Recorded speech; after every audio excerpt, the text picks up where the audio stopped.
Hello दोस्तों, 7 अक्टूबर की रात हमास इज़राइल पर एक साथ 5,000 रॉकेट्स फायर कर देता है। इज़राइल के शहर तल अवीव में कोहराम मच जाता है। हर तरफ तबाही तबाही मच जाती है। लोग अपने घरों की तरफ भागने लगते हैं और फिर थोड़ी ही देर में वॉर सायरन बजने लगता है। हर न्यूज़ चैनल पर बस एक ही खबर आती है कि Israel is under attack. A surprise attack by the Palestinian militant group Hamas, the biggest in recent years. Thousands of rockets have been launched into Israel from Gaza. What we've just witnessed here is another barrage of rockets. Look here, you see the trace of the Iron Dome missiles come up to intercept missiles coming from Gaza. You'll hear. कहा यह भी जाता है कि Hamas के लड़ाके Israel में घुस गए हैं और उन्होंने औरतों और बच्चों को होस्टेज बना लिया है। कुछ खबरें तो ऐसी भी आई जहां ये दावा किया गया कि कुछ हमास के लोगों ने इजरायली औरतों के साथ बहुत ही बुरा सलूक किया है। उसी बीच दुनिया के बड़े बड़े देश इजराइल को अपना सपोर्ट देते हैं। अमेरिका के प्रेसिडेंट जो बाइडन इजराइल को अपना सपोर्ट देने का ऐलान करते हैं, जो सपोर्ट ऑलरेडी 1948 से इजराइल के ही साथ है। फ्रांस, ब्रिटेन, कनाडा और इंडिया जो अभी अभी पीसफुल गैंग में शामिल हुआ है, इन सब ने इजराइल को सपोर्ट दिया। लेकिन इसमें समझने वाली बात यह है कि इनमें सारे वही देश हैं जो ऑलरेडी इस्लामोफोबिया फैलाते हैं या फैलाने की कोशिश कर रहे हैं। आज अमेरिका और ब्रिटेन इजराइल के सपोर्ट में है, लेकिन आपको ये बात जान के हैरानी होगी कि ये वही देश हैं जिन्होंने 1948 में इन इजरायलियों को अपने देश में एज अ रिफ्यूजी भी रहने नहीं दिया था। इजराइल पर हमास का अटैक उसी सिमिलर पैटर्न का अटैक है जो अमेरिका ने 9/11 के बाद शुरू किया था, जिसमें लाखों लोग मारे गए और कई सारी मुस्लिम कंट्रीज़ को वॉर जोन बना दिया गया। आइए आज के इस वीडियो में हम समझते हैं कि क्या है हमास और किसने फ़लस्तीन में इलीगली इजराइल नाम का एक ज्यू कंट्री बनाया।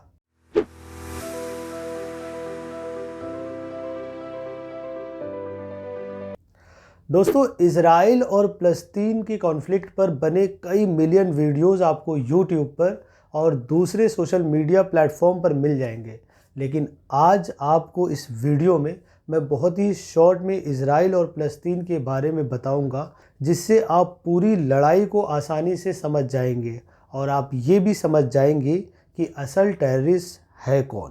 साल था 1933 जब हिटलर ने जर्मनी के पावर को कैप्चर कर लिया, लेकिन उससे करीब 2000 साल पहले से ज्यूज़ यानी जो आज इजरायली हैं वो यूरोप में ही रहते थे। उस वक्त करीब पूरी दुनिया में ज्यूज़ की टोटल पॉपुलेशन 15.3 मिलियंस थी, जिसमें से 10 मिलियन ज्यूज़ यानी वर्ल्ड की टोटल पॉपुलेशन का 60% ज्यूज़ यूरोप के अलग अलग पार्ट्स में रहते थे। ज्यूज़ यूरोप के टोटल पॉपुलेशन में से 1.7% थे। 1941 और 1945 के बीच हिटलर ने करीब 6 मिलियन ज्यूज़ को मारा और हिटलर को मेन अक्यूज्ड माना जाता है ज्यूज़ के किलिंग के लिए। लेकिन क्या आप जानते हैं कि पूरे यूरोप की मेंटालिटी थी ज्यूज़ से हेट करना, उन्हें मारना और उन्हें अपने देश से निकालना, जहां वो हज़ारों सालों से रहते आ रहे थे। आज यूएस इजराइल के गाज़ा में किलिंग को जस्टिफाई कर रहा है। इसी यूएस ने वर्ल्ड वॉर 2 में ज्यूज़ के लिए कुछ नहीं किया। लेकिन उससे भी बड़ी मजाक की बात यह है कि जिन कंट्रीज़ ने ज्यूज़ को सबसे ज़्यादा मारा, उन्हें टेरराइज़ किया, उनके घरों को जला दिया और उन्हें अपने कंट्री से निकाल दिया, आज वही ज्यूज़ को सपोर्ट कर रहे हैं मुस्लिम्स को मारने के लिए, उन्हें टेरराइज़ करने के लिए और उन्हें अपने ही देश से निकालने के लिए। वो कहते हैं ना कि जिसके साथ जुल्म होता है वो दूसरों के साथ जुल्म नहीं करते, तो बिल्कुल गलत कहते हैं। ज्यूज़ के साथ गलत हुआ और आज ज्यूज़ फ़लस्तीन के साथ गलत कर रहे हैं, तब भी वही लोग तमाशा देख रहे हैं जो कल ज्यूज़ के मारे जाने का तमाशा देख रहे थे। फ़र्क सिर्फ इतना है कि आज से 90 साल पहले जो ज्यूज़ को सपोर्ट कर रहे हैं वो ज्यूज़ को अपने हाथों से मार रहे थे और आज वो इनोसेंट मुस्लिम्स को ज्यूज़ के हाथों मरवा रहे हैं। कल तक ज्यूज़ इन्हें कॉकरोच और डेविल लगते थे और आज इनोसेंट मुस्लिम इन्हें टेररिस्ट लगते हैं। वर्ल्ड वॉर 2 के बाद ज्यूज़ यूएस और यूरोप के लिए बहुत बड़ी सरदर्दी बन गई थी। ये सारी कंट्रीज़ ज्यूज़ को अपने कंट्री से निकालना चाहते थे, जहाँ पे ज्यूज़ हज़ारों सालों से रह रहे थे। और यहाँ वर्ल्ड पीस की शुरुआत होती है, जिसके बारे में आपको आगे इस वीडियो में बहुत हंसी आएगी कि वो लोग पीस की बात करते हैं जिनके पास मास डिस्ट्रक्शन वेपन्स है, जिन्होंने लाखों लोगों को मारा है। 1945 में यूनाइटेड नेशन सिक्योरिटी काउंसिल को बनाया गया वर्ल्ड में पीस मेंटेन करने के लिए, और इसके जो 5 परमानेंट मेंबर्स हैं, या यूं कह लीजिए कि जिन्होंने इसे बनाया है, वो है United state, United kingdom, France, China और रशिया। यहाँ पर एक और हिपोक्रेसी देखिए कि वो लोग वर्ल्ड पीस की बात करते हैं जिन्होंने सिर्फ 3 महीने पहले ही न्यूक्लियर वेपन ड्रॉप करके, या यूं कह लीजिए कि न्यूक्लियर बॉम्ब ड्रॉप करके लाखों लोगों की जान ले ली है जापान में। यूनाइटेड नेशन सिक्योरिटी काउंसिल को बनाने का बस एक मकसद था कि इसके मेंबर्स अपना डोमिनेशन बाकी वर्ल्ड पे बना के रखें और किसी और को आगे ना आने दें, और किसी और को किसी भी तरीके का कोई भी वॉर इक्विपमेंट या अपने देश के लिए डिफेंस सिस्टम ना बनाने दें। 29 नवंबर 1947 को यूनाइटेड नेशन जनरल असेंबली ने एक रेजोल्यूशन पास किया, रेजोल्यूशन 181 पैरा 2 के नाम से। ये एक ऐसा कंट्रोवर्शियल रेजोल्यूशन था जिसने पूरी फ़लस्तीनियों को रातों रात उन्हें अपने घरों से बेदखल कर दिया। यूएन रेजोल्यूशन 181 पैरा 2 ने फ़लस्तीन को 3 हिस्सों में बांट दिया। फ़लस्तीन का 62% लैंड ज्यूज़ को इजराइल स्टेट बनाने के लिए एलोकेट कर दिया गया, वो भी वो वाला एरिया जिसमें सबसे ज़्यादा रिसोर्सेज थे। फ़लस्तीनियों की पॉपुलेशन उस वक्त ज्यूज़ पॉपुलेशन से डबल थी, फिर भी ज्यूज़ को 62% लैंड दिया गया। ये सो कॉल्ड पीस ऑर्गेनाइजेशन पूरी दुनिया से ज्यूज़ को एक ही जगह पे लाके बसाना चाहते थे, और वही हुआ। पूरी दुनिया से ज्यूज़ फ़लस्तीन प्लान करने लगे। वो भी ज्यूज़ फ़लस्तीन आ गए जिनका बायोलॉजिकल फ़लस्तीन से कोई कनेक्शन नहीं था, और ना ही खुद ज्यूज़ एक दूसरे की लैंग्वेज समझ पाते थे। जेरूसलम सिटी को स्पेशल इंटरनेशनल सिटी बना दिया गया, या यूं कहिए कि नो मैंस लैंड, लेकिन वो इनडायरेक्टली ज्यूज़ के ही कब्ज़े में था और मुस्लिम्स उसमें रेगुलर नमाज पढ़ते थे। 14 में 1948 को जूविश एजेंसी के हेड डेविड बेन गोरियन ने ये प्रोक्लेम किया कि वो एक जूविश स्टेट इजराइल बनाएंगे, और यूएस के प्रेसिडेंट हैरी एस ट्रूमैन ने कुछ ही घंटों में इजराइल को as a Jewish state recognise कर दी। हालांकि अरब्स ने इसे रिजेक्ट कर दिया और इजराइल के ख़िलाफ़ वॉर किया, लेकिन क्योंकि इजराइल को वेस्टर्न सपोर्ट था, इजराइल को वेपन्स यूएस और यूरोप ने दिया, जिसकी मदद से इजराइल ने अरब्स को हरा दिया और फ़लस्तीन को धीरे धीरे कब्जाता चला गया। इजरायली जितना फ़लस्तीनी लैंड को कब्जाते थे, वहाँ वॉल बना देते थे और सारे रिसोर्सेस को कब्जाते चले जाते थे। वक्त ये आ गया कि फ़लस्तीन के लोग खुद अपने ही लैंड पर रिफ्यूजी की तरह रहने लगे। 1948 में जो फ़लस्तीन के गाज़ा शहर की गवर्नमेंट थी, उसकी आर्मी स्ट्रॉन्ग नहीं थी। हालांकि उन्होंने फ्री फ़लस्तीन का मूवमेंट निकाला, लेकिन यूएस सपोर्टेड इजराइल से हार गए। फिर फ़लस्तीन के लोगों ने छोटे छोटे ग्रुप्स बना लिए और वो इजराइल से लड़ने लगे। जब फ़लस्तीनी लोगों ने ग्रुप्स बना लिया, तब इजराइल को और आसानी हो गई फ़लस्तीनी लोगों को टेररिस्ट कह के मारने में। आप खुद सोचो, जहाँ की सरकार आर्मी वेपन ना होने की वजह से अपना होमलैंड गंवाती चली गई, तो वहाँ के लोग क्या ही टेररिस्ट होंगे। 1964 में पीएलओ फ़लस्तीन लिबरेशन ऑर्गेनाइजेशन को बनाया जाता है, ताकि फ़लस्तीन के सारे ग्रुप्स को एक साथ लाया जा सके और फ़लस्तीन को फ्री कराया जा सके। ये स्ट्रगल कुछ ही टाइम चलता है, क्योंकि इसमें अलग अलग आइडियोलॉजी के लोग होते हैं। कुछ का मानना होता है कि हम इजराइल से पूरा लैंड वापस लेंगे, और कुछ का मानना होता है कि हम जेरूसलम तक ही लेंगे। ऐसे ही लड़ते लड़ते कुछ साल गुजर जाते हैं। फिर 1987 में पीएलओ का एक ग्रुप अलग हो जाता है और वो अपना नाम हमास रख लेता है। इनका भी एम सेम होता है, फ्री फ़लस्तीन। हमास फ़लस्तीन के गाज़ा पट्टी पर अपनी सरकार बना लेता है और वहीं से वो अपने मूवमेंट को चलाता है।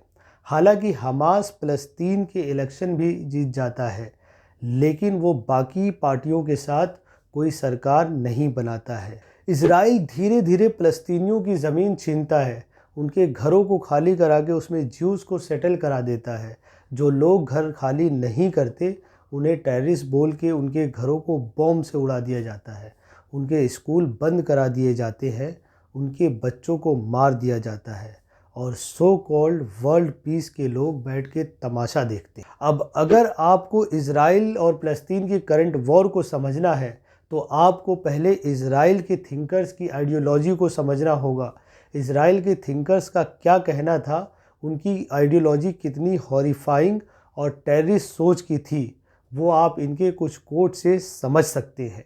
डेविड बेन-गुरियन जो इजराइल का पहला प्राइम मिनिस्टर और डिफेंस मिनिस्टर था, उसने 1937 में अपने बेटे को एक लेटर लिखा और उसने उस लेटर में लिखा, the Arabs will have to go but one needs an opportune moment for making it happen such as war.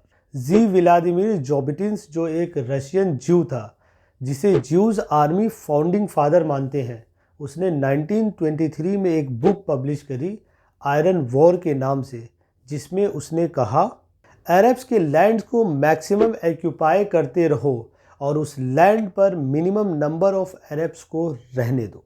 दोस्तों, अगर आज आप इजराइल के करंट वॉर सिचुएशन को देखो तो इजराइल वही तो कर रहा है जो उसके आइडियोलॉजिकल लोगों ने, उनके थिंकर्स ने कहा था। वो उन्हीं बुक्स को तो फॉलो कर रहे हैं। गज़ा पे बॉम्ब गिरा रहे हैं, अरब के लैंड्स को कैप्चर कर रहे हैं, वहाँ के अरब्स के लोगों को मार रहे हैं और यहाँ तक कि ये अपने ऑपरेशंस का नाम भी आयरन वॉर, आयरन स्वॉर्ड रख रहे हैं, जो इनकी किताबों में मेंशन है। जो आज हमास के नाम पर वॉर चल रही है और फ़लस्तीनियों की मैक्सिमम लैंड को एक्यूपाई किया जा रहा है और उन्हें मार कर मिनिमम किया जा रहा है, क्या ये अपॉर्चुनिटी नहीं है जिसकी इनके थिंकर्स किताबों में बातें करते थे? इजराइल दुनिया में टेक्नोलॉजी और अपने सीक्रेट सर्विस मोसाद के लिए जाना जाता है। गज़ा को इजराइल ने 70 सालों से 24/7 सर्विलियंस पे रखा हुआ है। फिर कैसे मोसाद फेल हो गया? 7 अक्टूबर को हमास इजराइल पर 5000 रॉकेट्स फायर कर देता है, जिसमें करीब 700 लोगों की जान चली जाती है। कहा यह भी जाता है कि इजराइल के बॉर्डर फेंस को तोड़कर कुछ हमास के लड़ाकों ने इजरायली औरतों और बच्चों को बंधक बना लिया है। इजराइल पर यह अटैक ठीक उसी सेम वॉर पैटर्न को इलस्ट्रेट करता है जो यूएस फॉलो करता आ रहा है। याद होगा आपको कैसे 9/11 अटैक को खुद यूएस ने कराया था और उसे टेररिस्ट अटैक बता के अफ़गानिस्तान पे अटैक कर दिया था। फिर उसके बाद यूएस ने कहा कि इराक के पास मास डिस्ट्रक्शन वेपन है। हाँ, जो यूएस ने जापान पर खुद गिराया था। यूएस ने इराक को अटैक कर दिया।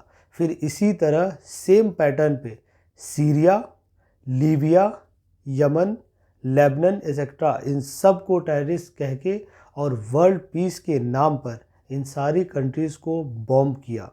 इन सारी कंट्रीज़ में लाखों बच्चों, औरतों और बूढ़ों की जान चली गई। सेम उसी पैटर्न पर इजराइल ने गज़ा पर वॉर डिक्लेयर कर दिया और गज़ा के लोगों को टेरराइज करने लगा। 1948 से फ़लस्तीन में लाखों लोगों की जान गई है, लेकिन कभी किसी सो कॉल्ड वर्ल्ड पीस के लोगों ने उसे कंडम नहीं किया। लेकिन इजराइल पर हुए अटैक के बाद वर्ल्ड पीस मेकर कंट्रीज़ का ऐसा रिएक्शन आया कि आपको लगेगा कि बस पूरे एशिया ने इजराइल को अटैक कर दिया है। सिंपैथी का ये खेल सबसे पहले यूएस ने शुरू किया, फिर UK, Australia, France, Norway, Austria, Germany, India, Canada और पोलैंड।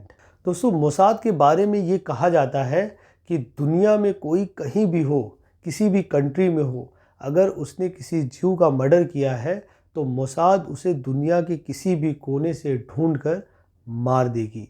आज जो कंट्रीज़ हमास के नाम पर गज़ा को मरने के लिए छोड़ रही हैं, तो वो ये जान ले कि जेरूसलम में इजराइल ने एक म्यूज़ियम बना रखा है जिसका नाम है याद वेशम, जिसमें इजराइल ने किस कंट्री में कितने ज्यूज़ मरे हैं इन सब का रिकॉर्ड रख रखा है। आज जो कंट्रीज़ ज्यूज़ को सपोर्ट कर रही हैं मुस्लिम्स को मारने के लिए, कल उन्होंने ही ज्यूज़ को मारा था और आज तक उस बात को उन्होंने कंडम तक नहीं किया। दोस्तों, इजराइल और गज़ा की जो लड़ाई है वो हमास के ख़िलाफ़ नहीं है, वो पूरे 2 मिलियन गज़ा के लोगों के ख़िलाफ़ है। इजराइल झूठ बोल रहा है कि वो हमास के ख़िलाफ़ लड़ रहा है। अगर उसे हमास के ख़िलाफ़ लड़ना है तो क्या 80 सालों से फ़लस्तीनी वहाँ इंडिपेंडेंट रह रहे थे? उनके क्या राइट्स थे? उन्हें बस एक ओपन जेल में रख दिया गया था जहाँ वो पानी और इलेक्ट्रिसिटी तक के लिए तरस गए थे और इजराइल पे डिपेंडेंट हो गए थे। और ये सारे वेस्टर्न और so called world peace organisation ये कहते हैं कि मुस्लिम टेररिस्ट हैं। तो मैं बताता हूँ कि टेररिस्ट कौन है और टेरर कौन फैला रहा है। इजराइल ने गज़ा के लोगों को पानी, इलेक्ट्रिसिटी और फूड बंद कर दिया, ये टेरर है। लोगों के घरों को बॉम्ब से उड़ा दिया, ये टेरर है। वॉर प्लेन से लीफलेट उड़ाकर पूरे 20 लाख लोगों को बॉम्ब से उड़ाने की धमकी देना, ये टेरर है। हॉस्पिटल में जाते हुए लोगों के एम्बुलेंस को उड़ा देना, ये टेरर है। जो लोग यूएस से पीस की उम्मीद करते हैं उन्हें मैं ये बताना चाहता हूँ कि यूएस $3 बिलियन खर्च करता है इजराइल को। War is a profitable business for US. He never stops war because US sells weapon in the name of defense. If Arabs or Muslims defend themselves, they will be called terrorists.